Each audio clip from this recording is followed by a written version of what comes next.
Hello hi welcome to RDC study centre. ఈ వీడియోలో మనము తెలంగాణ టెట్కి సంబంధించినటువంటి పేపర్ 1 తెలుగు మీడియం పేపర్ ఇది. అయితే ఈ టెట్ క్వశ్చన్ పేపర్ అనేది 8th జనవరి 2026 షిఫ్ట్ 2లో కండక్ట్ చేసినటువంటి పేపర్ 1 క్వశ్చన్ పేపర్ ఇది. అయితే ఇందులో ఏ విధమైనటువంటి క్వశ్చన్స్ అడిగారో, ఏ విధమైన ఆన్సర్స్ మనం రాయాల్సి వస్తుంది అనేది ఈ వీడియో ద్వారా మనము డిస్కస్ చేద్దాము. ఎన్విరాన్మెంటల్ స్టడీస్ ఈవీఎస్కి సంబంధించినటువంటి క్వశ్చన్ పేపర్ ఎట్లా ఉందో అనేది ఈ క్వశ్చన్ ద్వారా మనము డిస్కస్ చేద్దాము. చూడండి, ఈవీఎస్లో ఫస్ట్ క్వశ్చన్ అంటే క్వశ్చన్ నెంబర్ 121. చూడండి, కొద్దిగా జూమ్ చేస్తున్నాను. ఫస్ట్ క్వశ్చన్, క్రింది వానిలో పత్రాలలో తయారైన ఆహారాన్ని మొక్కలోని ఇతర భాగాలకు రవాణా చేసేది ఏది? ఏంది? దారు కణజాలం, పోషక కణజాలం, పత్రరంధ్రం మరియు మూలకేశాలు. ఆన్సర్ ఏమవుతుంది మరి? పోషక కణజాలం కరెక్ట్ ఆన్సర్ అవుతుంది. Okay, next question number 122. 7వ తరగతి సైన్స్ టీచర్ ఒక ఆమెను వేడి నీటిలో 5 నిమిషాలు ఉంచి ఆపై ఆల్కహాల్ ఉన్న పరీక్ష నాలికలో ముంచు, ఆ రంగు మారే వరకు పరీక్ష నాలికను వేడి నీటిలో ఉంచారు.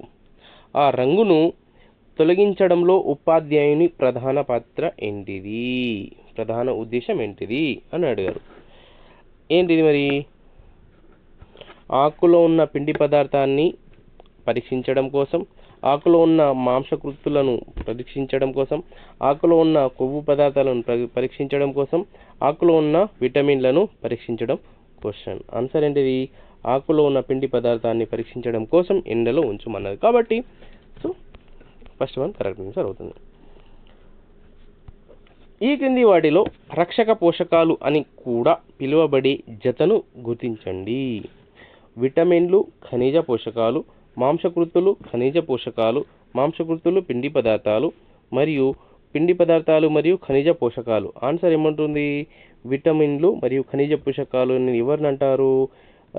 వీటిని రక్షక పోషకాలు అని కూడా అనేది ఎవరు? విటమిన్లు మరియు ఖనిజ పోషకాలని రక్షక పోషకాలు అంటారు. నెక్స్ట్ 124 స్క్రీన్ పైన కనిపిస్తుంది. ఏంటిది? స్టేట్మెంట్ 1 and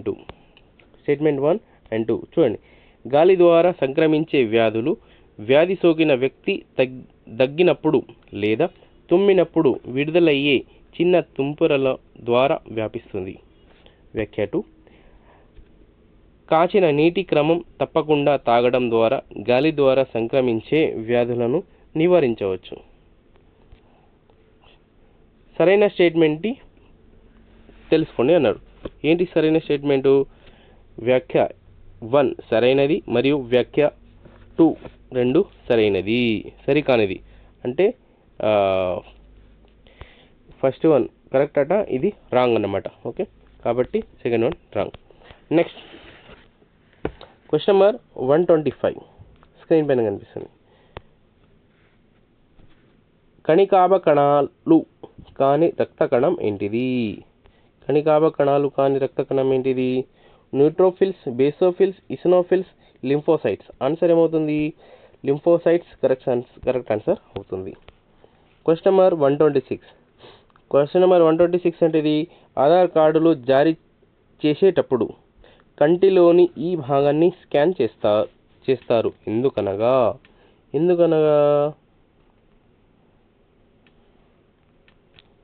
కార్నియా అది కాంతిని ప్రత్యేకంగా పరావర్తనం చెందిస్తుంది. ఐరిస్ దాని నమూనా ప్రతి వ్యక్తికి ప్రత్యేకంగా ఉంటుంది కాబట్టి. నేత్రపటలం రెటినా దానిలో రక్త కణాలు ఉంటాయి కాబట్టి. కనుపాప దాని పరిమాణం ప్రతి ఒక్కరిలో భిన్నంగా ఉంటుంది కాబట్టి. ఆన్సర్ ఏమవుతుంది?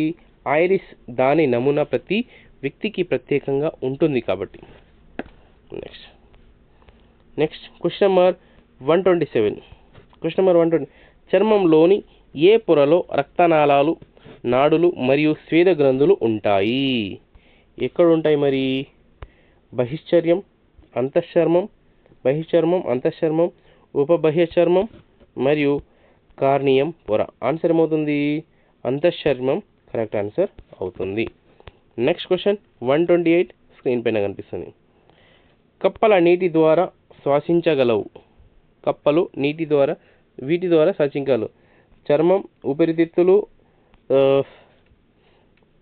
అస్యగ్రసని, కుహరం. సరైన సమాధానాన్ని ఎంచుకోండి అన్నారు. సరైన సమాధానం ఏమవుతుంది?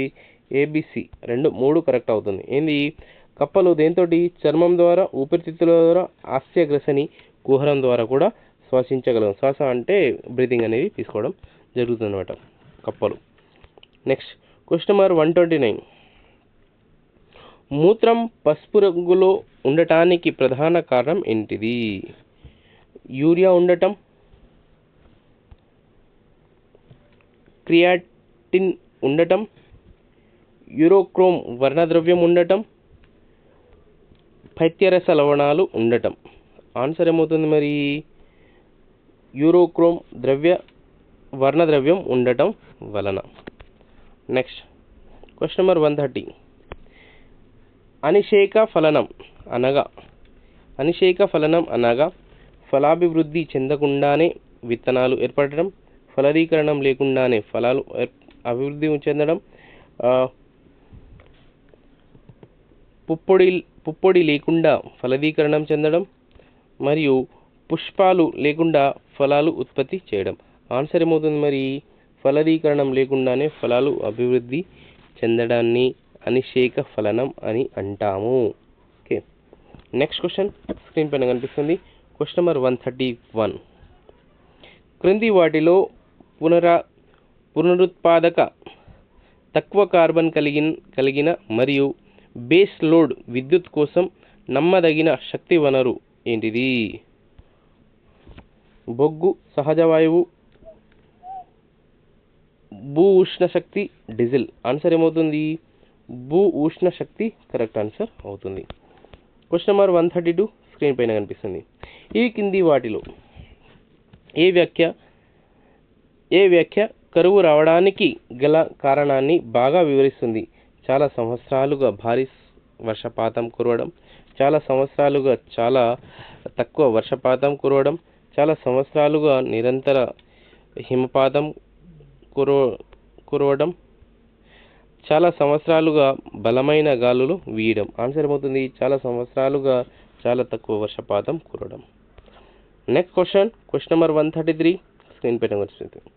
1951 మరియు 2011 జనాభాల లెక్కల ప్రకారం భారతదేశంలో ప్రతి 1000 మంది పురుషులకు ఉన్న స్త్రీల సంఖ్య వరుసగా ఎంత? 946, 940. ఫస్ట్ వన్ కరెక్ట్ ఆన్సర్ అవుతుంది. క్వశ్చన్ నెంబర్ 134 ఏంటిది? జాతీయ రహదారి భద్రత వారోత్సవం 2006 ఇతివృత్తం ఏంటిది? పర్వా కరేంగే సురక్షిత్ రహేంగే, ప్రమాదాలు లేకుండా ఉండటమే రోడ్డు భద్రత మరియు భద్రత శ్రేయస్సు వికసిత్ భారత్కు కీలకం, సడక్ సురక్ష జీవన రక్ష. ఆన్సర్ ఏమవుతుంది?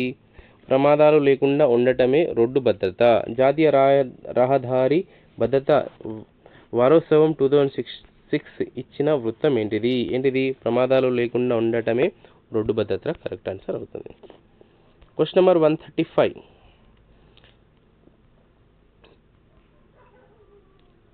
శ్రీపాద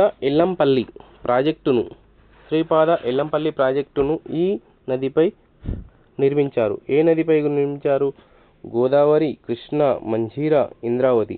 ఆన్సర్ ఏంటిది? గోదావరి కరెక్ట్ ఆన్సర్ అవుతుంది. Next question 136. తెలంగాణలోని ఈ జిల్లాలో వర్షపాతం 60 నుండి 99 సెంటీమీటర్ల మధ్య నమోదు అవుతుంది. ఏంటి ఎంత అవుతుంది? మంచిర్యాల, ఖమ్మం, జయశంకర్, భూపాలపల్లి, సిద్దిపేట. ఆన్సర్ ఏంటిది మరి? సిద్దిపేట కరెక్ట్ ఆన్సర్ అవుతుంది. నెక్స్ట్ క్వశ్చన్ 137 స్క్రీన్ పైన కనిపిస్తుంది. హరప్పా ప్రజలు ఈ దేశాలతో వ్యాపార సంబంధాలు కలిగి ఉండేవారు. ఏ దేశాలతో? అరబ్ మరియు ఇరాన్, ఆగ్నేయాసియా మరియు చైనా, పశ్చిమాసియా మరియు ఈజిప్ట్, పర్షియా మరియు ఇథియోపియా. ఆన్సర్ ఏమవుతుంది? అరబ్ మరియు ఇరాన్ మరియు పశ్చిమాసియా మరియు ఈజిప్ట్ లతోటి సంబంధం కలిగి ఉంటుంది. ఏ రాసినా కరెక్టే, సి రాసినా కూడా కరెక్ట్ ఆన్సర్ అన్నమాట. Question number 138. మల్ల మహాజనపద రాజధాని నగరం ఏంది? కౌశాంబి, మథుర, కాంపిల్య, కుషినగరం. ఆన్సర్ ఏమవుతుంది మరి? కుషినగర్ కరెక్ట్ ఆన్సర్ అవుతుంది. క్వశ్చన్ నెంబర్ 139 స్క్రీన్ పైన కనిపిస్తుంది. శ్రీకాళహస్తి ప్రాంతంలో నివసించిన వేట సేకరణ ఆధారిత సమాజం వాళ్ళు జీవన శైలిని, మత విశ్వాసాలను గురించి క్రీస్తు శకం 12వ శతాబ్దం నాటి ఈ పురాణం వివరిస్తుంది. ఏ పురాణం? విష్ణు పురాణం మరియు భగవత పురాణం మరియు పెరియ పురాణం మరియు మత్స్య పురాణం. ఆన్సర్ ఏమవుతుంది? పెరియ పురాణం కరెక్ట్ ఆన్సర్ అవుతుంది. Question number 140. షాజహాన్ పాలనలో నిర్మించిన 40 స్తంభాల మందిరాలను ఇలా కూడా పిలుస్తారు. ఎలా పిలుస్తారు? 3 కరెక్ట్ ఉన్నాయి ఇక్కడ. ఏంటిది? చిహిల్ సుతున్, ఇవాన్ ఈ ఖాస్. రాంగ్ ఆన్సర్ ఏంటిది? అష్ట బిహాస్ట్ answer ABC. Answer ABC 3 correct answer అనమాట. నెక్స్ట్ క్వశ్చన్ నెంబర్ 141 స్క్రీన్ పైన కనిపిస్తుంది. విష్ణువును స్తుతిస్తూ అల్వారు పాడిన భక్తి గీతాలను ఇలా పిలుస్తారు. తేవరం, కీర్తనలు, పాశురాలు, భజనలు. ఆన్సర్ ఏంటిది? పాశురాలు కరెక్ట్ ఆన్సర్ అవుతుంది. క్వశ్చన్ నెంబర్ 142 స్క్రీన్ పైన కనిపిస్తుంది. భారత రాజ్యాంగ సభలో మాట్లాడిన ప్రతి మాటను నమోదు చేసి భద్రపరచబడుతుంది. దీనికి ఇలా అంటారు. వీటిని ఇలా అంటారు. ఏమంటారు? రాజ్యాంగ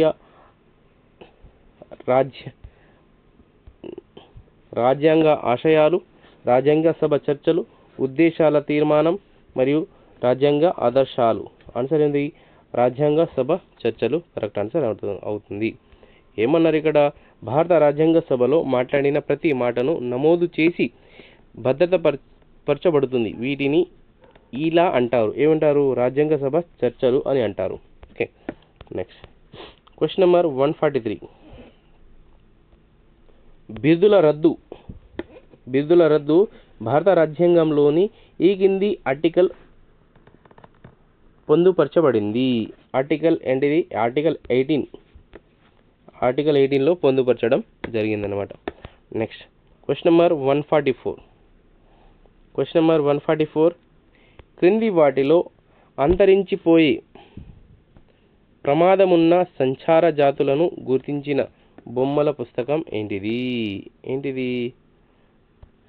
రోమాట్స్ of the Himalayas, the struggle for survival, tribals and డికుస్, before they pass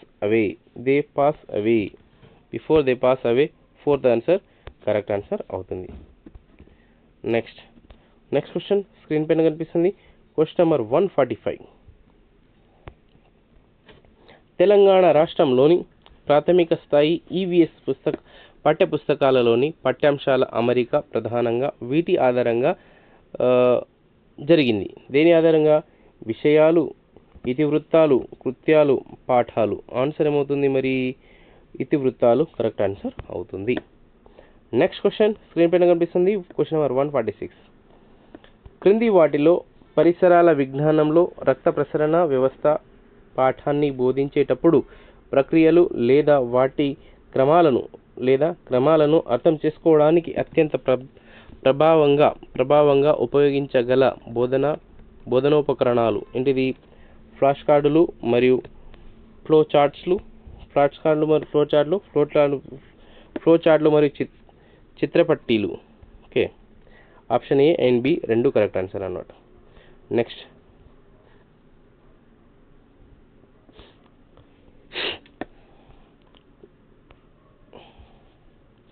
question number 147 screen పైన కనిపిస్తుంది. వ్యాఖ్య ఇచ్చారు. వ్యాఖ్య 1, వ్యాఖ్య 2 చూడండి. మొక్కలు, జంతువులు లేదా నీటి నాణ్యతను పరిశీలించడానికి సమీపంలో నది లేదా పార్కులకు స్వల్ప సందర్శన కోసం ఒక క్షేత్ర పర్యటనకు ప్రణాళిక చేయవచ్చు. వ్యాఖ్య 2 పర్యావరణ వ్యవస్థ, వాతావరణం లేదా భౌగోళిక నిర్మాణాలను అధ్యయనం చేయడానికి సైన్స్ మ్యూజియం అనే లేదా జాతీయ ఉద్యానవనానికి దీర్ఘ సందర్శన కోసం ఒక విహారయాత్రను ప్రణాళిక చేయవచ్చు. ఆప్షన్ వ్యాఖ్య 1 మరియు వ్యాఖ్య 2 రెండు సత్యమే, రెండు కరెక్టే అన్నమాట. Next question number 148 Medak church మరియు కుంటాల జలపాతం అనునవి వరుసగా వీటిగా పిలువబడతాయి. మెదక్ చర్చ్ మరియు కుంటాల జలపాతం వీటిగా ఏమంటారు? వీటిని ఏమంటారు? మానవ నిర్మిత పరిసరం, సహజ పరిసరం, మానవ నిర్మిత పరిసరం, సహజ పరిసరం మరియు మానవ నిర్మిత పరిసరం. కరెక్ట్ ఆన్సర్ ఏమవుతుంది? మానవ నిర్మిత పరిసరం మరియు సహజ పరిసరం. నెక్స్ట్ క్వశ్చన్ నెంబర్ 149 పటములను గీయుట అను కృత్యమును ఈ రకమైన కృత్యముగా ఇవ్వవచ్చు. వ్యక్తిగత కృత్యం మాత్రమే, జట్టు కృత్యం మాత్రమే, మొత్తం తరగతి కృత్యం మాత్రమే, వ్యక్తిగత మరియు జట్టు కృత్యములుగా ఇవ్వవచ్చు. ఆన్సర్ ఏమవుతుంది? 4th వన్ కరెక్ట్ ఆన్సర్ అవుతుంది. వ్యక్తిగత మరియు జట్టు కృత్యములుగా ఇవ్వవచ్చు అన్నమాట. Next question number 150 last question. Question number 150 ఒక 4వ తరగతి విద్యార్థి చిత్రానికి పటానికి గల పోలికలు 4 భేదాలు చెప్పగలుగుట అను అభ్యసన సూచిక ఈ విద్యా ప్రమాణమునకు చెందినది. ఏ విద్యా ప్రమాణము? విషయ అవగాహన, ప్రశ్నించుట మరియు పరికల్పనలు చేయుట, మరియు సమాచారాలు, నైపుణ్యాలు, ప్రాజెక్టు పని, ప్రయోగాలు, క్షేత్ర పరిశీలనలు. ఆన్సర్ ఏమవుతుంది మరి ఇక్కడ? విషయావగాహన కరెక్ట్ ఆన్సర్ అవుతుంది. Conceptual understanding. ఓకే, వీడియో నచ్చితే లైక్ చేయండి, సబ్స్క్రైబ్ చేయండి. ఎవరికైతే వీడియో అవసరం ఉందో వాళ్ళకు షేర్ చేయండి. నేను ఇంతకుముందు టెట్ డిఎస్సికి సంబంధించిన ప్రతి క్వశ్చన్ పేపర్ని ఎక్స్ప్లెయిన్ చేశాను, చూడండి. Thank you so much. Next వీడియోలో మనం కలుద్దాం.